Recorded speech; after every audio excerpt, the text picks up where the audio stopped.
আসসালামু আলাইকুম সম্মানিত ভিউয়ার্স। আজকে আমি আরেকটা গাছের গুণাগুণের কথা তুলে ধরতে চাই। দেখেন এই যে গাছটি, এই গাছটি কিন্তু অ্যাকচুয়ালি এই গাছটির নামও আমরা জানি না।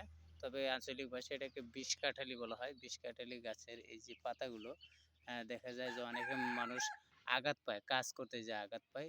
তখন কিন্তু এটা যদি আপনি আগুনে হালকা সেঁকে দিয়ে যদি ওই বেশি না আবার উত্তপ্ত গরম না, হালকা সেঁকে দিয়ে যদি আপনি এই গাছের পাতাটা যদি আঘাতজনিত জায়গায় যদি হালকা চাপ দিয়ে ধরে রাখেন, অর্থাৎ পরপর কয়েকবার যদি আপনি এভাবে হালকা ছ্যাঁকা দিবেন আগুনে, হ্যাঁ, দিয়ে আবার ওখানে চেপে ধরবেন।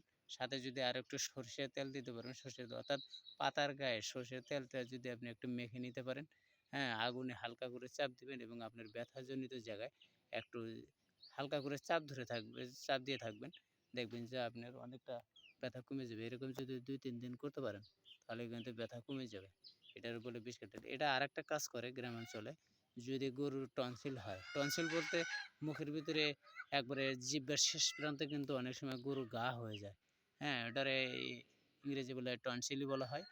এইটা কিন্তু লবণ দিয়ে এবং সরিষার তেল দিয়ে যদি আপনি জিহ্বাটা যদি ভালো করে ম্যাসাজ করে দিতে পারেন, তাহলে কিন্তু অনেকটা উপকার হবে। অনেক উপকার হবে মানে এটা ব্যথা নিরাময় করতে অনেক কাজ করে। টনসিলের ব্যথা, গরুর টনসিলের ব্যথার নিরাময়ে কাজ করবে। তাই আপনাদের যদি এই ভিডিওটা এই ভালো লাগে, দেখেন গাছটা চিনে রাখেন।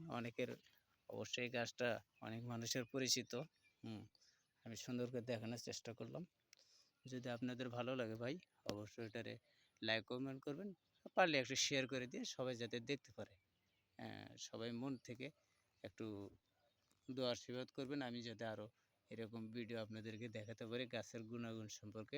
পাশাপাশি ভাই সবই করতে হয়। শুধু আমরা টপিক করলাম, মানুষের উপকার হলো না, ফুর্তি করলাম, আনন্দ করলাম সেটা না। আমি একটা ভালো জিনিস এখন দেখানোর চেষ্টা করব। হ্যাঁ, প্রতিদিন আমি এরকমই ভিডিও নিয়ে আসার চেষ্টা করব। সবার যদি ভালো লাগে, দয়া করে সবাই লাইক, কমেন্ট করবেন। আল্লাহ হাফেজ।